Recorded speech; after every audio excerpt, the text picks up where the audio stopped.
ये आकाशवाणी है। प्रस्तुत है कार्यक्रम सुर्खियों में। इसके अंतर्गत आज सुनिए बाल दिवस के अवसर पर बच्चों के विचार, उनके अधिकार और पोषण पर विशेष चर्चा। इसमें भाग ले रहे हैं यूनिसेफ में शिक्षा विशेषज्ञ सुनिशा आहूजा और आकाशवाणी संवाददाता आनंद श्रीवास्तव। देश भर में 14 नवंबर को बाल दिवस मनाया जाता है। बच्चे घर की रौनक होते हैं, समाज में खुशहाली का कारण होते हैं और देश का भविष्य भी। सुनिशा जी, सबसे पहले आपसे ये समझने की कोशिश करेंगे कि भारत जैसे देश में जहां 44 करोड़ से अधिक बच्चों की जनसंख्या है, ओवरऑल सिचुएशन की बात करें तो कैसे देखती हैं बच्चों की स्थिति को आप? बाल दिवस के मौके पर सबसे पहले तो मैं सभी बच्चों को बाल दिवस की ढेर सारी बधाई देना चाहूंगी और बाल दिवस के इस मौके पर इस बात को अंकित करना चाहूंगी कि हमारे देश में बच्चों के जो मौलिक अधिकार हैं, जिसमें संरक्षण, शिक्षा, स्वास्थ्य और भागीदारी महत्वपूर्ण अधिकार हैं बच्चों के। भारत में बच्चों के स्वास्थ्य को लेकर, शिक्षा को लेकर, संरक्षण को लेकर के भारत सरकार द्वारा बहुत से कार्यक्रम चलाए जा रहे हैं। भारत सरकार के अलग अलग जो मंत्रालय हैं, महिला एवं बाल विकास मंत्रालय, शिक्षण मंत्रालय, स्वास्थ्य मंत्रालय एवं अन्य मंत्रालयों के माध्यम से बहुत से ऐसे कार्यक्रम हैं जिसके द्वारा बच्चों के विकास, बच्चों की शिक्षा पर अत्यधिक ध्यान दिया जा रहा है। तो मैं कहूंगी कि इस समय बच्चों और बच्चों की जरूरतों को मद्देनजर रखते हुए सरकार की तरफ से बहुत सारे तरह तरह के कार्यक्रम, जैसे पोषण अभियान, पिछले साल शिक्षा मंत्रालय द्वारा नई शिक्षा नीति, इन सभी तरह के कार्यक्रमों और नीतियों के माध्यम से बच्चों के सभी अधिकारों पर बहुत महत्वपूर्ण ध्यान दिया जा रहा है। आप खास तौर पर शिक्षा के क्षेत्र में काम करती हैं। बच्चों में अगर भारत में बात करें तो अब भी आबादी का एक बहुत बड़ा हिस्सा जो है बच्चों का, वो शिक्षा से वंचित हैं। कोरोना महामारी के कारण ये स्थिति और भी बदल गई, क्योंकि बच्चों के स्कूल बंद हो गए, ऑनलाइन क्लासेस शुरू हो गई। इससे भी बच्चों के मानसिक विकास पर प्रभाव पड़ा। अब जब बहुत सारी जगहों पर विद्यालय खुलने लगे हैं, आप क्या स्थिति देखती हैं कि आने वाले समय में जो पिछले 1.5 से 2 साल में बच्चों की शिक्षा में व्यवधान आया, इसको कैसे कवर अप किया जा सकता है?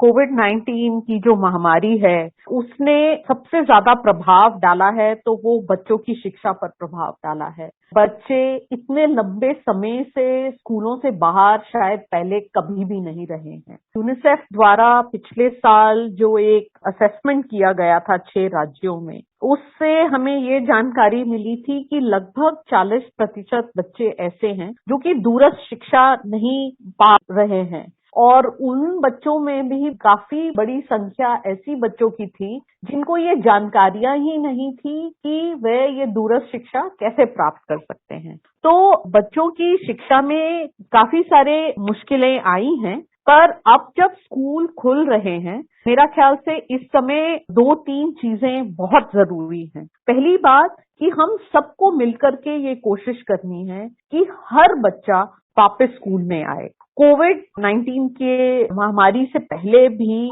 बहुत से बच्चे स्कूलों से बाहर थे और इस लंबे समय के स्कूल बंद होने के कारण ऐसी आशंका है कि कुछ बच्चे शायद वापस नहीं आए। तो हम सब लोगों को बिल्कुल स्कूल के स्तर पर, गांव के स्तर पर, पंचायत के स्तर पर, शहरों में हर स्लम, हर कम्युनिटी में जाकर के हर उस बच्चे को आंकना है, चाहे वे बच्चे किसी भी स्कूल में जाते हों, पर हमारी कोशिश ये होनी चाहिए कि सभी बच्चे वापस स्कूल में आएं। दूसरी चीज, इस लंबे अंतराल में जब स्कूल बंद रहे हैं, बच्चों की शिक्षा, चाहे बहुत से कार्यक्रम किए गए नेशनल लेवल से और राज्य सरकारों की तरफ से भी बहुत से प्रयास किए गए हैं बच्चों तक शिक्षा पहुंचाने के, पर ये भी हमें समझ में आया है माता पिता से बात करके और टीचर्स से बात करके कि उन्हें लगता है कि वो जो दूरस्थ शिक्षा बच्चों को मिली है वो इतनी प्रभावशाली नहीं रही है जितना कि एक कक्षा में बैठ करके बच्चे टीचर से सीखते हैं, अपने बाकी साथियों के साथ मिल करके चर्चा करते हैं, बातचीत करके, गतिविधियां करके सीखते हैं।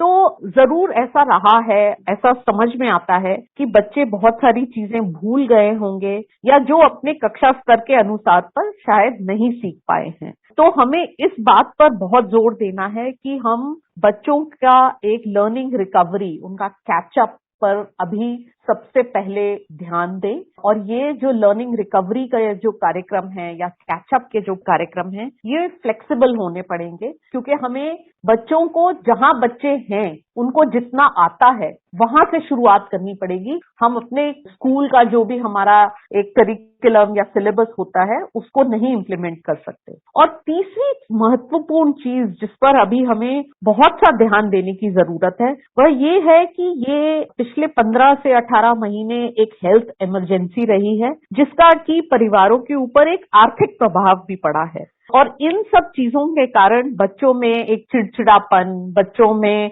एक स्ट्रेस और एंजाइटी बढ़ी है। तो बच्चे अब जब स्कूल वापस आना शुरू करेंगे तो स्कूलों को बच्चों की ये जो साइको सोशल इमोशनल नीड्स हैं इनको कैसे एड्रेस करें, उस पर भी बहुत ध्यान देना पड़ेगा। सुनीशा जी, आपसे ये भी समझने की कोशिश करेंगे कि जब हम बच्चों के अधिकारों की बात करते हैं तो जो छोटे छोटे बच्चे हैं, जो 10 साल से कम के हैं और जिनके माता पिता भी बहुत ज्यादा शिक्षित नहीं हैं, उनको अपने मूल अधिकारों का भी ज्ञान नहीं होता और कई बार इसकी कमी के कारण उन्हें परेशानी का सामना करना पड़ता है। सरकार की योजनाएं या फिर स्वयंसेवी संगठन की तरफ से जो लाभ मिलने चाहिए वो भी वहां तक नहीं पहुंच पाते। इस दिशा में किस तरह के कार्य हो रहे हैं? बच्चों के मौलिक अधिकार और उनसे जुड़े उन अधिकारों को प्राप्त करने के लिए जो सरकारी सेवाएं दी जाती हैं उसको लेकर के बहुत से ऐसे कार्यक्रम हैं और किए भी जाते हैं, जिसमें सबसे ज्यादा इस बात पर ध्यान दिया जाता है कि ये जानकारियां आखिरी बिल्कुल एकदम दूरस्थ क्षेत्रों में पहुंच सके। ग्रामीण क्षेत्रों में कहीं ना कहीं स्कूल, आंगनवाड़ी सेंटर और हमारी जो पंचायत हैं वो हमारा एक बहुत महत्वपूर्ण जरिया बनते हैं इन जानकारियों को समुदाय तक पहुंचाने के लिए। सुनीशा जी, जब भी बच्चों की बात होती है तो पोषण एक बहुत महत्वपूर्ण हिस्सा बन जाता है, क्योंकि पोषण के बिना, संतुलित आहार के बिना बच्चों का सर्वांगीण विकास संभव ही नहीं है। पोषण और भारतीय बच्चों की स्थिति पर क्या कहेंगे आप? पोषण हमारे देश के लिए एक बहुत महत्वपूर्ण विषय है और इसी के नाते 3 साल पहले माननीय प्रधानमंत्री जी ने पोषण पर एक आह्वान किया और पिछले 3 साल से महिला एवं बाल विकास मंत्रालय के नेतृत्व में और भारत सरकार के जो अन्य मंत्रालय हैं जैसे कि स्वास्थ्य मंत्रालय, आयुष मंत्रालय, ग्रामीण विकास मंत्रालय, जल शक्ति मंत्रालय, पंचायती राज, शिक्षा, इन सभी ने मिल करके हर परिवार तक, हर समुदाय तक अल्प पोषण, अनीमिया इससे संबंधित बहुत सारी जानकारियां पोषण माह और पोषण पखवाड़ा में आयोजित जो गतिविधियां की जा रही हैं उसके माध्यम से पहुंचाया है, जागरूकता पैदा की है। इन कार्यक्रमों में समुदाय के स्तर पर आंगनवाड़ी कार्यकर्ता द्वारा, आशा कार्यकर्ता द्वारा व अन्य फ्रंटलाइन वर्कर्स के माध्यम से पौष्टिक आहार और उससे संबंधित विषयों पर बहुत सारी जानकारियां लोगों तक पहुंचाई हैं, जिसमें कि रोजमर्रा की जिंदगी में हम अपने आसपास मिलने वाले कौन सी ऐसी खाने की चीजें हैं जिनको हमें अपने खाने में शामिल करना चाहिए।